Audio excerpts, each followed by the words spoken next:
Today will study about the second law of thermodynamics. तो आज हम पढ़ेंगे कि सेकेंड लॉ ऑफ थर्मोडायनेमिक्स क्या होता है, क्या उसके स्टेटमेंट हैं, कैसे उसको डिफाइन किया गया है। तो वो सारी चीज़ें आज हम लोग देखेंगे। तो जो हेडिंग है आज जो हम टॉपिक पढ़ने वाले हैं वो है second law of TD thermodynamics.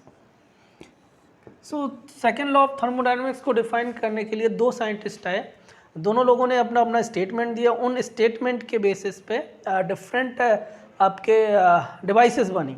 तो वो कौन कौन सी डिवाइसेस थी, किस स्टेटमेंट पे कौन सी डिवाइस बनी, वो आज हम लोग देखेंगे। तो सबसे पहले जो साइंटिस्ट आए सेकेंड लॉ को डिफाइन करने के लिए वो आए केल्विन प्लांक।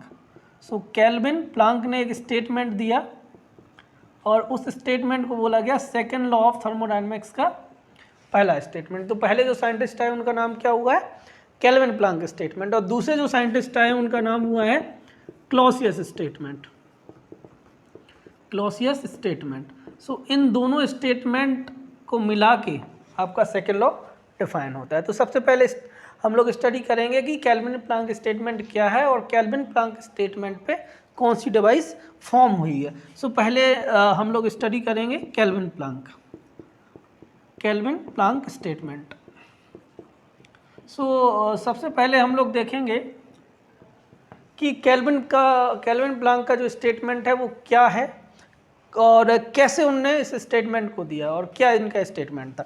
तो सबसे पहले केल्विन प्लांक का जो स्टेटमेंट है वो ये है कि इन्होंने बताया कि कोई भी हीट इंजन है वो 100% इफिशियंट नहीं हो सकता।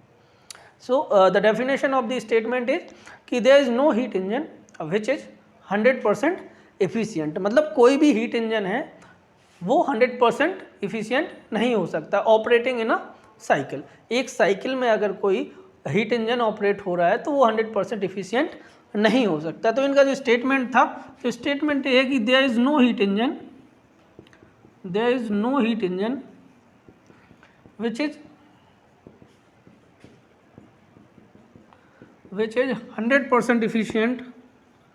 100% efficient operating in a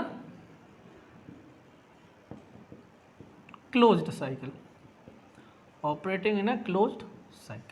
सो कहने का मतलब क्या है, जो केल्विन प्लांक ने स्टेटमेंट दिया वो केल्विन प्लांक का स्टेटमेंट ये था कि कोई भी हीट इंजन ऐसा नहीं है जो 100% इफिशियंट है और वो एक क्लोज साइकिल में ऑपरेट हो रहा है। मीन्स अगर कोई इंजन क्लोज्ड साइकिल में ऑपरेट हो रहा है तो उसकी इफिशियंसी 100% नहीं हो सकती। मतलब इफिशियंसी जो होगी वो 100% से कम होगी। चलिए, सो इस स्टेटमेंट के बेस पे हमारा जो डिवाइस बनी उस डिवाइस को बोला गया हीट इंजन।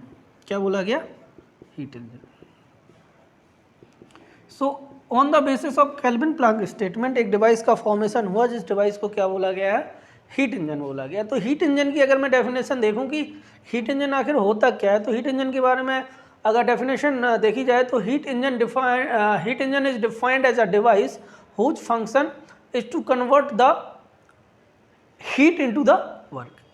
सो क्या करता है, हीट इंजन का काम है कि हीट को लेता है, सोर्स से हीट को लेगा और उस हीट से क्या प्रोड्यूस करेगा, वर्क प्रोड्यूस करेगा। ओके, और चूंकि जो आपका हीट है वो लो ग्रेड ऑफ एनर्जी है। लो ग्रेड एनर्जी मतलब वो एनर्जी जिसको पूरी तरीके से वर्क में नहीं बदला जा सकता है। तो हीट आपका जो हीट इंजन है वो हीट को एब्जॉर्ब करेगा और उसके बाद उससे क्या करेगा, फॉर्म करेगा वर्क।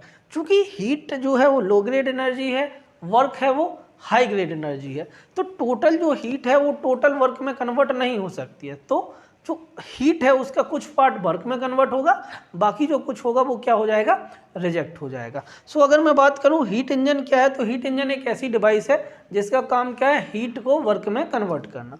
ठीक है, सो अब देखते हैं हीट इंजन कैसे वर्क करता है। तो हीट इंजन को की वर्किंग को देखते हैं।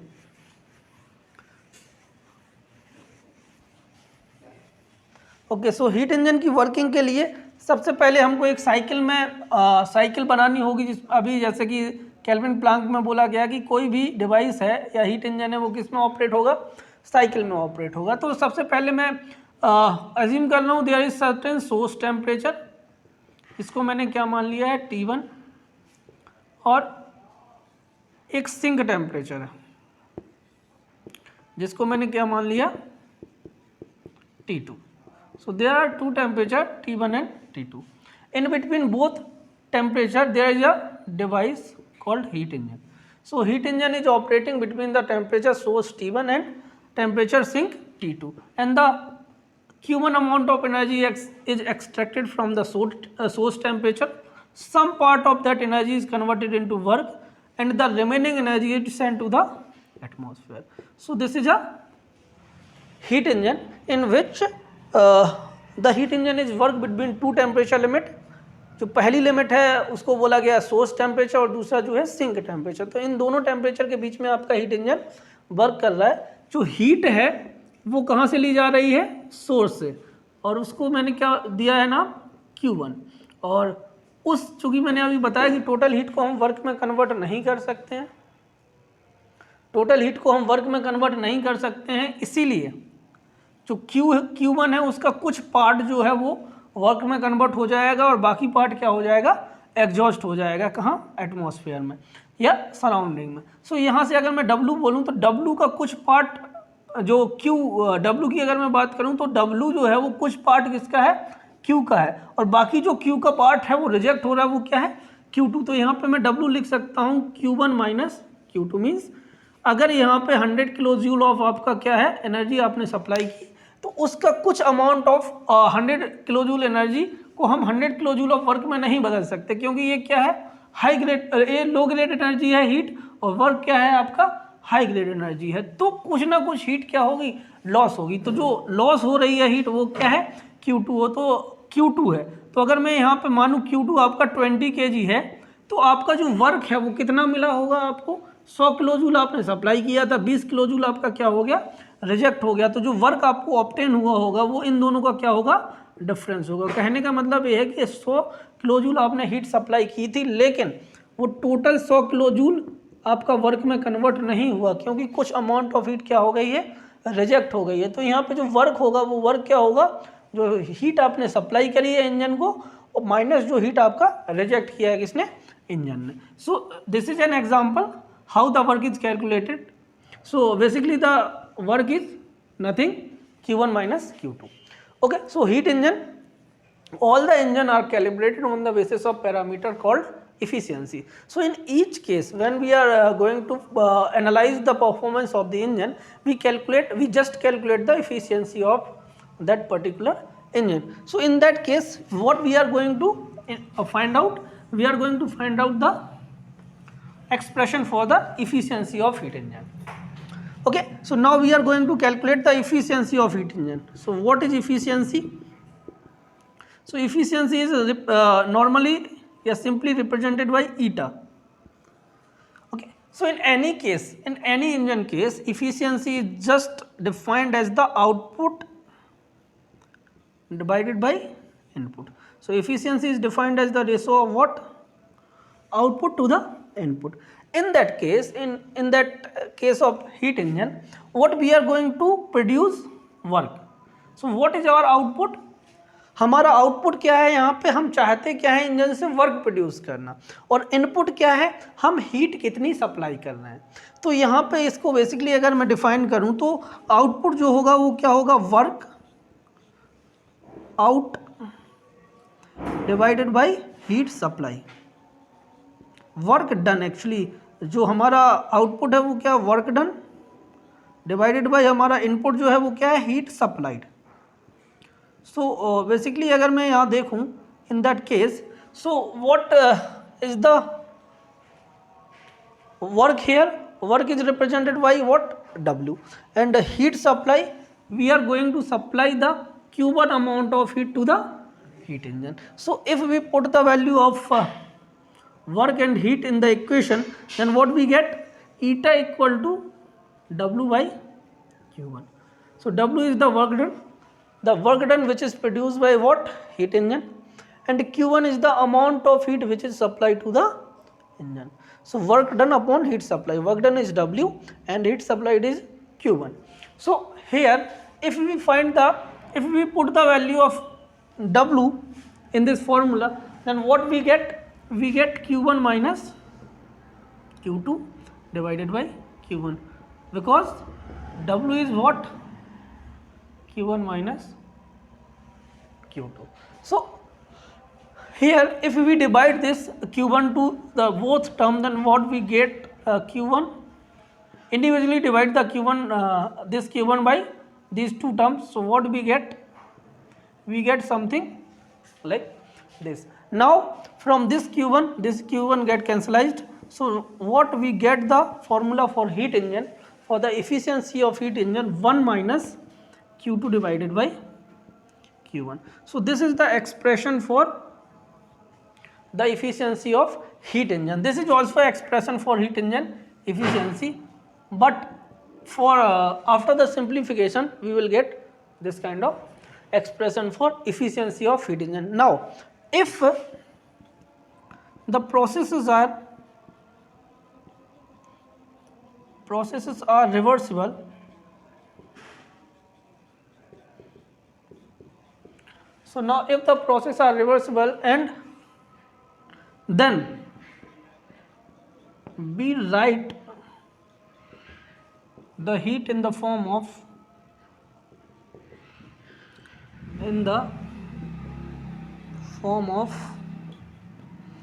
Q1. Basically heat is defined by the formula mc dt. So here we call what mc dt,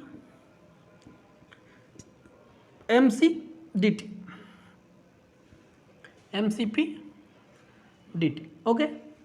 So for writing the Q1 here, if we are representing this Q1, so the temperature is what?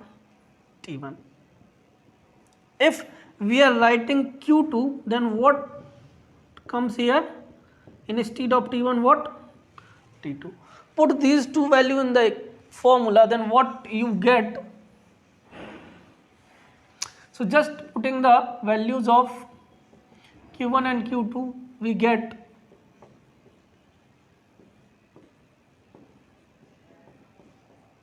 so this get cancelled, and eta heat engine is obtained as the expression 1 minus T2 upon T1. So simply what we can write, eta is defined as, in case of heat engine, 1 minus Q2 by Q1 or 1 minus T2 by T1. So this is the expression for the heat engine efficiency. ठीक है. So heat engine is a device whose function is to convert the one form of energy, that means heat, into the useful work. Okay. So which is based on the principle of what? Kelvin-Planck statement. So heat engine is based on the Kelvin-Planck statement. Now we will discuss second statement, which is Clausius statement. Okay, so basically for Clausius statement, I will define the Clausius statement in detail.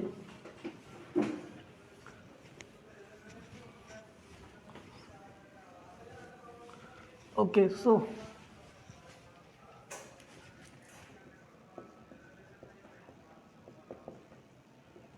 Clausius statement.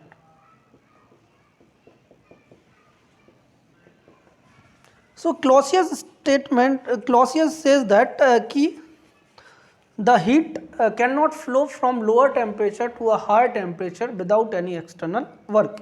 We cannot send the heat from lower temperature body to a higher temperature body without giving the work to the device. Means आप heat को lower temperature से higher temperature तक नहीं भेज सकते जब तक कि आप उसे बाहर से कोई वर्क ना दें. सो इस स्टेटमेंट पे दो डिवाइस फॉर्म हुई, जिसमें से पहला जो डिवाइस हुआ उसका नाम हुआ हीट पंप और जो दूसरी डिवाइस हुई उसका नाम हुआ refrigerator. So what is the statement of Clausius? So Clausius statement says that it is impossible to send the heat from lower temperature to a higher temperature itself. If you want to transfer the heat from lower temperature to higher temperature, then you have to supply the work from outside. Means there is no flow of heat from lower temperature to a higher temperature itself. अगर आप चाहते हैं कि उस heat को lower temperature से higher temperature पे भेजना है तो आपको एक्सटर्नल सोर्स से आपको क्या देना होगा, वर्क देना होगा, ठीक। सो इस स्टेटमेंट पे दो डिवाइस फॉर्म हुई, जिसमें से जो पहली डिवाइस हुई उसका नाम हुआ हीट पंप। तो पहली डिवाइस जो हुई उसका नाम क्या हुआ, हीट पंप। और इसके बाद जो दूसरी डिवाइस आई उसका नाम हुआ क्या, रेफ्रिजरेटर। जो डोमेस्टिक रेफ्रिजरेटर होता है वही सेम रेफ्रिजरेटर है, वो आपका फॉर्म हुआ। सो यहाँ पे अब सबसे पहले हम देखेंगे कि हीट पंप क्या होता है। सो हीट पंप के लिए अगर मैं डेफिनेशन बोलूँ तो heat pump is a device whose function is to maintain the temperature above the atmospheric temperature. Means कि जो बाहर का टेम्परेचर है उस टेम्परेचर से अगर अंदर का टेम्परेचर आपने हायर मेंटेन कर लिया तो उसको हम क्या बोलेंगे, हीट पंप। और अगर मैं बात करूं रेफ्रिजरेटर की, तो refrigerator is a device whose function is to maintain the temperature lower than the atmospheric temperature. Means बाहर का जो टेम्परेचर है उस टेम्परेचर से अगर अंदर का टेम्परेचर हमने कम मेंटेन करा लिया तो वो रेफ्रिजरेटर है, और अगर बाहर के टेम्परेचर से अंदर का टेम्परेचर हमने ज़्यादा मेंटेन करा लिया तो वो क्या है, हीट पंप है। सो बेसिकली दोनों में जरा सा डिफरेंस है। हीट पंप का काम होता है हायर टेम्परेचर को मेंटेन करना, और रेफ्रिजरेटर का काम होता है लोअर टेम्परेचर को मेंटेन करना। किससे, एटमॉस्फेयर से, ठीक। सो इसके लिए अगर मैं इसके लिए अगर मैं साइकिल बनाऊं तो साइकिल कुछ ऐसा होगा, हीट सोर्स टेम्परेचर रहेगा जिसको मैंने नाम दिया है T1। इसके बाद सिंक होगा, सिंक टेम्परेचर जिसको नाम मैंने दिया है क्या, T2। This is what, HP, heat pump. यहाँ पे अभी क्या बोला गया इस स्टेटमेंट में, हीट जो होगी वो लोअर टेम्परेचर से हायर टेम्परेचर पे जाएगी। तो लोअर टेम्परेचर क्या है बेटा, T2। So T1 is greater than what, T2। This is the condition. तो यहाँ पे जो T2 है वो लोअर टेम्परेचर है, T1 है वो क्या है, हायर टेम्परेचर है। तो हमको हीट कहाँ लेके जानी है, लोअर टेम्परेचर से हायर टेम्परेचर से। तो लोअर टेम्परेचर से हायर टेम्परेचर पे हीट लेके जाएंगे। तो इसको मैंने माना Q। अब इसको मुझे लेके जाना है कहाँ, हायर टेम्परेचर पे। इसको मैंने Q2 माना है, इसको मैंने माना है Q1। तो इसका स्टेटमेंट ये है कि जो हीट है आप लोअर टेम्परेचर से जो हीट लेके जा रहे हो हायर टेम्परेचर पे, वो खुद ब खुद नहीं होगी, इट सेल्फ नहीं होगी। अगर इसको सेंड करना है तो आपको क्या करना होगा, एक्सटर्नल वर्क देना होगा। मीन्स बाहर से आपको क्या देना होगा, वर्क देना होगा। तो यहाँ पे देखिए अभी तक जो हीट इंजन था उसमें फ्लो कैसा था, अब फ्रॉम टॉप टू बॉटम। यहाँ पे फ्लो क्या होगा, रिवर्स्ड होगा, फ्रॉम बॉटम टू टॉप। और फ्रॉम टॉप टू बॉटम आपका फ्लो इट सेल्फ हो रहा था, लेकिन यहाँ पे अगर बॉटम से आप टॉप पे फ्लो लेके जा रहे हैं तो वो इट सेल्फ नहीं होगा। उसके लिए आपको क्या देना होगा, वर्क देना होगा। तो यहाँ पे जो है वो वर्क हमने सप्लाई किया है किसको, हीट पंप को। सो यहाँ पे भी जो वर्क होगा वो क्या होगा, Q1 माइनस Q2। कैसे होगा ये वर्क, कैसे वर्क होगा Q1 माइनस Q2 वो देखते हैं। तो देखिए अगर मैं इस पॉइंट को एक जंक्शन मानूं तो इस जंक्शन पे इनकमिंग कितने हैं, incoming heat oblique work equal to outgoing heat oblique work. So means अगर एक जंक्शन की बात करें मैं हीट पंप पे, तो हीट पंप पे आ क्या क्या रहा है, Q2 आ रहा है एक हीट, और एक वर्क क्या आ रहा है, W। और आउटगोइंग क्या है, इस हीट पंप से निकल क्या रहा है, वो निकल रहा है आपका Q1। सो अगर यहाँ से मैं वर्क निकालूँ तो वर्क क्या आना चाहिए, Q1 minus Q2। So what we write here, Q1 minus Q2। Okay, now अभी मैंने आपको बताया था कि जो हीट पंप है उनका परफॉर्मेंस कैसे कैलकुलेट किया जाता है, किस बेस पे, इफ़िशियंसी के बेस पे। सारे इंजन को किस बेस पे डिफाइन किया गया है, इफ़िशियंसी के बेस पे। लेकिन हीट पंप एक इंजन नहीं है। हीट पंप क्या नहीं है, एक इंजन नहीं है, ये पावर कंज्यूमिंग डिवाइसेस हैं। रेफ्रिजरेटर और heat pump work consuming device हैं। तो जो वर्क कंज्यूमिंग डिवाइस होती हैं उसके केस में हम इफ़िशियंसी नहीं निकालते हैं। उसके लिए एक दूसरा पैरामीटर होता है जिसको बोलते हैं कोएफिशिएंट ऑफ परफॉर्मेंस। तो इन दोनों केस में, हीट पंप और रेफ्रिजरेटर के केस में क्या निकाला जाएगा, कोएफिशिएंट ऑफ परफॉर्मेंस, जिसको हम बोलते हैं COP। तो COP किस किस के केस में निकाला जाएगा, हीट पंप के और रेफ्रिजरेटर। कहने का मतलब है वो डिवाइस जिनमें हम वर्क देते हैं उनका हम COP निकालते हैं, और जिन डिवाइस से हमें वर्क मिलता है उनका हम क्या निकालते हैं, इफ़िशियंसी। सो जितने इंजन होते हैं वो वर्क हमें देते हैं, इसीलिए इंजन्स का हम क्या निकालते हैं, इफिशियंसी निकालते हैं। लेकिन इन दोनों केस में, चाहे वो हीट पंप का केस हो या रेफ्रिजरेटर का केस हो, इन दोनों केस में हम वर्क दे रहे हैं। चूंकि हम वर्क दे रहे हैं तो इनकी इफिशियंसी नहीं निकाली जाएगी। इनका क्या निकालेंगे हम? कोफिशिएंट ऑफ परफॉर्मेंस निकालेंगे, COP। तो क्या निकाला जाएगा बेटा इनका? COP। COP क्या है? COP को बोला गया है कोफिशिएंट ऑफ परफॉर्मेंस। सो देखते हैं कोफिशिएंट ऑफ परफॉर्मेंस क्या होता है। कोफिशिएंट ऑफ परफॉर्मेंस का जो डेफिनेशन है वो है, it is defined as the ratio of desired effect upon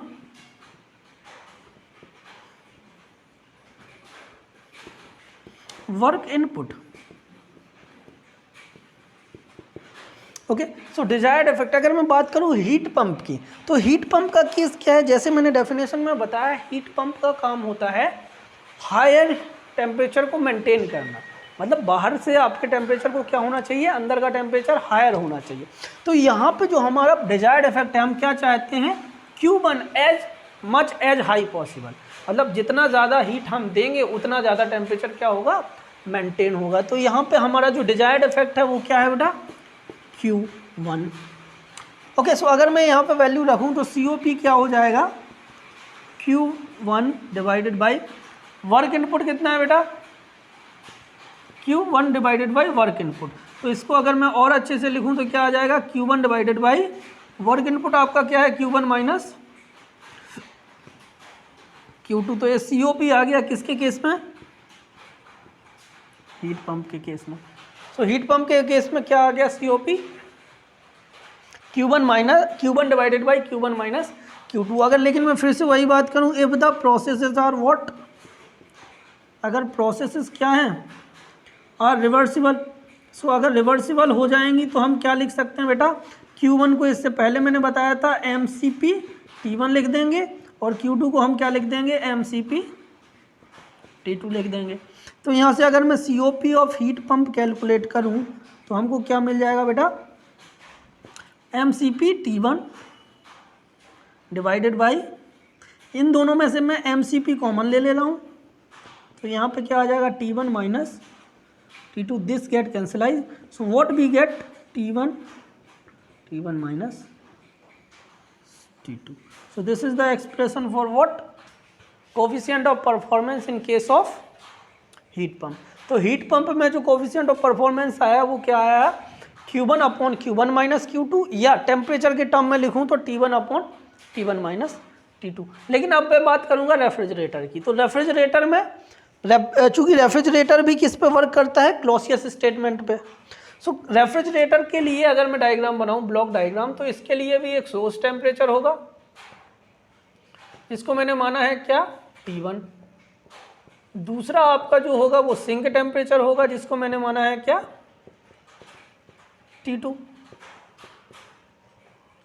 और मैंने क्या बोला है? चूंकि ये क्लॉसियस स्टेटमेंट में वर्क करता है तो हीट का फ्लो कहाँ होगा? From bottom to top. चूंकि ये भी आपका क्या है?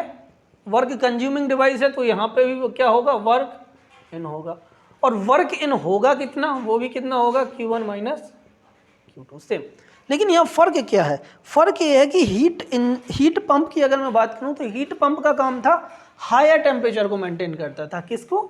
हायर टेम्परेचर को, मतलब एटमॉस्फेयर से ज़्यादा टेम्परेचर मेंटेन करता था।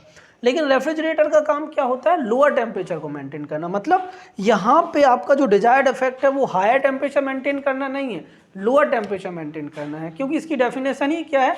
Refrigerator is a device whose function is to maintain the lower temperature as compare to the atmospheric temperature और आउटसाइड टेम्परेचर। सो यहाँ पे हमारा जो डिजायर्ड इफेक्ट होगा वो लोअर टेम्परेचर को मेंटेन करना होगा। सो यहाँ पे लोअर टेम्परेचर हम कैसे मेंटेन कर सकते हैं? लोअर टेम्परेचर मेंटेन करने का तरीका है कि जितना ज़्यादा आप हीट निकाल पाओ सिंक से, जितना ज़्यादा आप हीट निकालोगे उसका टेम्परेचर उतना क्या होगा?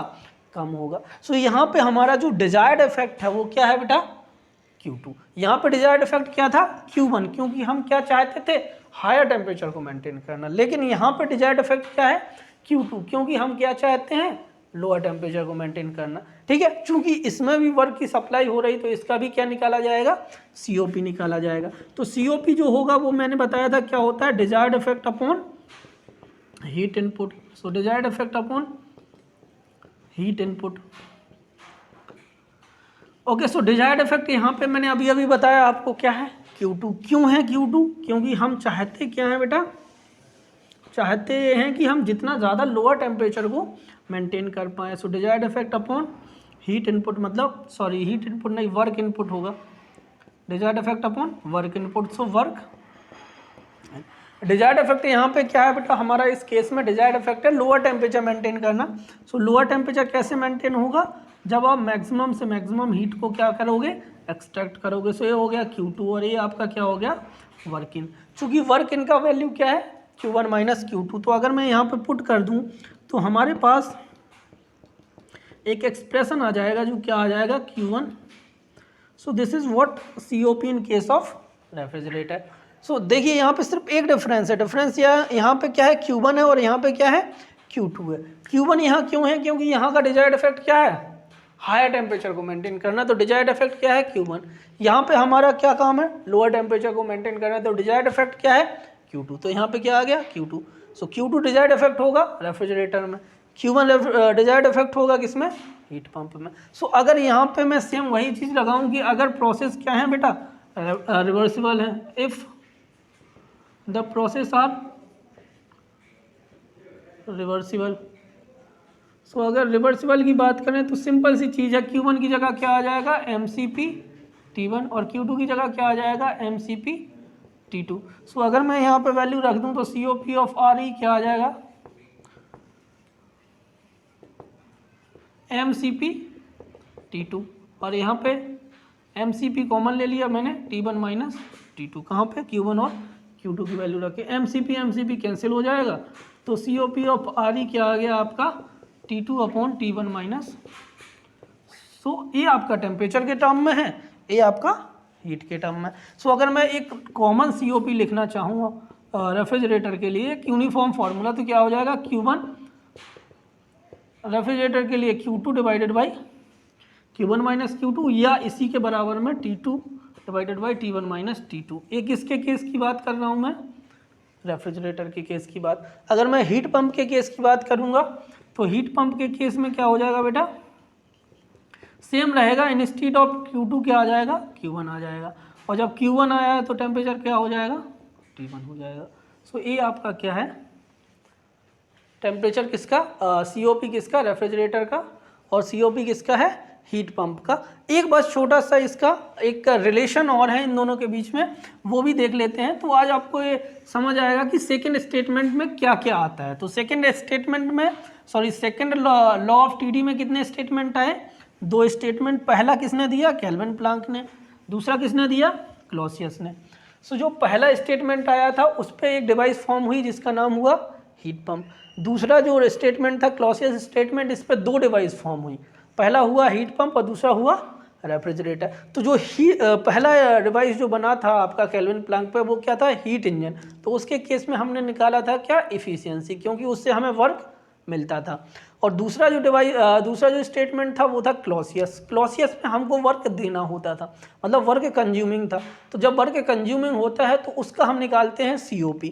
और उस पर जो डिवाइस फॉर्म हुई है सेकंड लॉ के सेकंड स्टेटमेंट, मतलब क्लॉसियस स्टेटमेंट पे, वो 2 डिवाइस फॉर्म हुई है। पहली हुई है हीट पंप और दूसरी हुई है रेफ्रिजरेटर। तो दोनों के हमने COP निकाले हैं। अब एक रिलेशन होता है दोनों के COP में। अभी हम दोनों के COP निकाल चुके हैं, COP of heat pump and COP of refrigerator. इन दोनों के केस में हम COP निकाल चुके हैं। तो अब हम देखेंगे इन दोनों के बीच में रिलेशनशिप क्या होता है।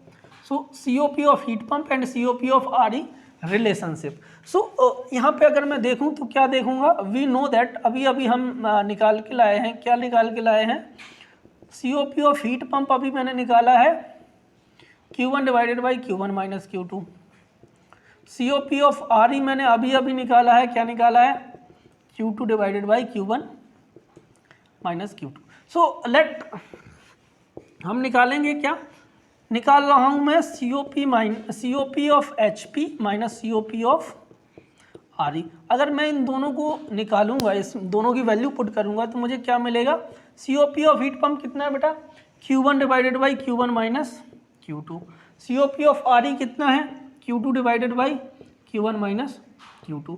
सो अगर मैं इन दोनों का क्या ले लूँ बेटा, एलसीएम, तो एलसीएम कितना आ जाएगा, COP of heat pump minus COP of refrigerator. इन दोनों का अगर मैं एलसीएम लूँ तो कुछ आ जाएगा Q1 माइनस Q2। अब अगर मैं यहाँ से इसको कैंसिल आउट करूँ तो हमारा जो न्यूमरेटर आ जाएगा वो भी क्या आ जाएगा, Q1 minus Q2। Cancel out हो जाएगा, यहाँ Q1 यहाँ Q2, तो ये दोनों गेट क्या हो जाएंगे एक दूसरे से कैंसिल। तो यहाँ पे हमको क्या मिल गया, COP of heat pump minus COP of refrigerator किसके इक्वल आ गया, 1 के। अगर मैं इसको पीछे लेके जाऊँ तो हमारे पास एक स्टेटमेंट एक फॉर्मूला आ जाएगा COP ऑफ हीट पंप का, वो क्या आ जाएगा, COP ऑफ रेफ्रिजरेटर प्लस 1। सो या तो आप ये रिलेशन देख लीजिए या फिर इस स्टेटमेंट से आपको इस रिलेशन से एक कंक्लूजन, एक रिजल्ट निकलता है। वो रिजल्ट क्या निकलता है कि COP of heat pump is always greater than what, COP of RE। कि मतलब जो रेफ्रिजरेटर का COP होगा और जो हीट पंप का COP होगा, इन दोनों में जो है वो हमेशा ज़्यादा कौन सा COP रहेगा, हीट पंप का COP हमेशा ज़्यादा रहेगा किससे, रेफ्रिजरेटर से। और कितना ज़्यादा होगा हम तो वो भी बता सकते हैं। तो कितना ज़्यादा होगा, 1। तो अगर आपको COP ऑफ RE निकल गया तो उसमें अगर 1 ऐड कर देंगे तो वो किसका आ जाएगा, हीट पंप का। या हीट पंप का आपको COP मिल गया तो उसमें अगर मैं 1 माइनस कर दूंगा तो वो किसका आ जाएगा, COP ऑफ रेफ्रिजरेटर का। So okay, this is all about second law of thermodynamics. Thank you. Okay, thank you.